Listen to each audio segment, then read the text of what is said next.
Hello there Nintendo GBR fans, thank you for joining me again and watching my videos. Today I am now going to be showing you my DS collection. This was a collection that kind of never really took off, but as you know with me, I only kind of keep games that I kind of really enjoyed, although looking at this collection there are a few that I don't really know why I've got. But anyway, this is for your satisfaction, so I'm now going to give you a little tour of the games. Okay, starting off, The Legend of Zelda Phantom Hourglass. Now, if I remember correctly, this was the first Zelda game to come out on the DS, and it was all about you having to use the hourglass to complete certain tasks and things in the game. It was a real fun little game. It really relied on stylus control, yeah, it was a good game. I remember completing the final boss on this game as we were going out for a family meal, and I was sitting in the back of my dad's Range Rover completing the final boss. Fun memories. But yeah, okay, so as I say, this isn't in any particular order. This is New Super Mario Bros. 2. Which was released obviously after the first one was so successful. This was all about a focus on collecting lots and lots of gold coins. It was a little bit forgettable, but I would still say it was a fun game for the time. Okay, so next up, the one that everybody was really looking forward to. Now I know that this is 3DS, but I thought I would include it just because it was in my box. Apologies as well. That was 3DS, I should have pointed that out. This came out not long into the 3DS cycle, and what was great about it was that it really did improve on the original Ocarina of Time on the N64. Nice textures, remodeled parts of the game, and really smart. I for one really enjoyed playing back through this. And if you haven't played it on the 3DS, it's well worth picking up. I should clarify, when I said DS collection, I was kind of trying to put everything under one collection, so apologies there.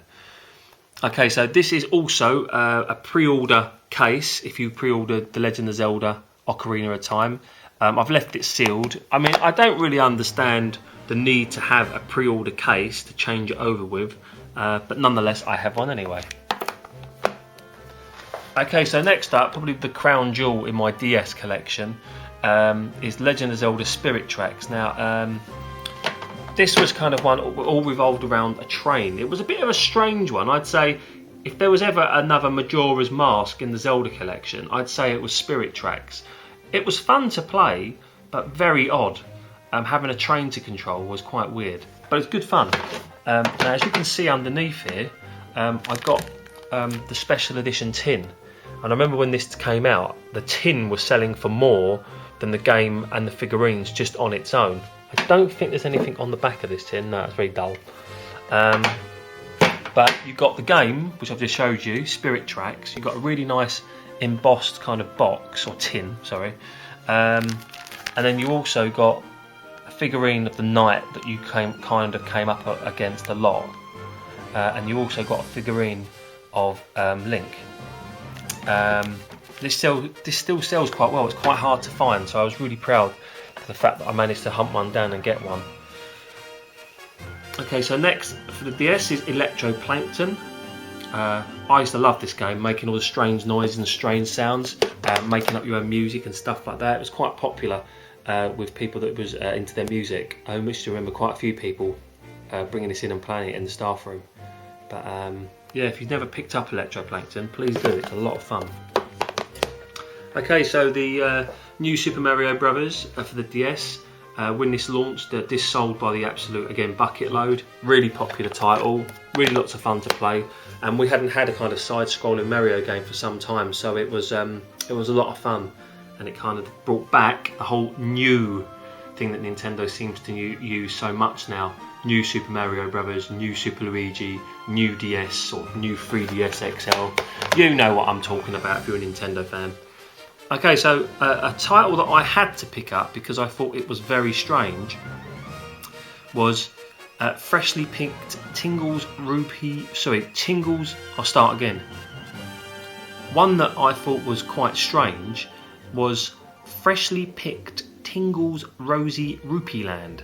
Now, Tingle was a character out of the Zelda universe, and it's a very strange game. But the reason I picked it up was because I thought that it might be worth something in years to come because of its odd, obscure nature. I'm not sure that it is though. I think it might just be quite a bad game, but nonetheless, I thought it was quite interesting. Okay, so another one from the 3DS collection. You all know this, Pilotwings Resort. It was again an early one for the 3DS. Wasn't a bad title. It was fun to play. Kind of brought back all the fun memories of, you know, your Pilotwings. Although this was based on the kind of same island that Wii Sports was on. It was not a bad title, but it wasn't the most enthralling title. Okay, so now to get my bottom line. If you can see here, 2 Metroid games. Metroid Hunters was one of the early games that come out on the DS, along with Metroid Prime Pinball. Metroid Prime Hunters, again, is quite a forgettable game. Not one that lives on long in my memory. Along with Metroid Prime Pinball. If you like pinball, it's okay for little bursts here and there. But other than that, again, quite forgettable. And then last but not least, Jackass on the DS. Yes, they made a game for the DS. I was a big Jackass fan back in the day. I picked this game up to see if it was any good. And it wasn't. So yeah, that might be one that I may get rid of. But it's still interesting to see it. And one that I just realised was still in the box, just grab this out, Super Princess Peach. Again, I picked it up because I was kind of interested in the whole idea that Peach has her own kind of platforming game. But to be honest, it's quite mocking of women, very dumbed down, stupid, that women can't really play games, that they need lots of colours and simple platforms to jump over. I've got it because I kind of want to put it with something like Tingle, as it being weird, but it's yeah, it's not the best game. And if you're a woman, I think you'd be quite put off by this game once you play it and kind of see how mocking they're being. But it's still a strange and interesting Nintendo DS game, which I thought I'd pick up. So that's my Nintendo DS collection. Hope you enjoyed seeing what ones I've got. And if you have any questions or queries or comments, please pop them down below. Thanks very much. Bye bye.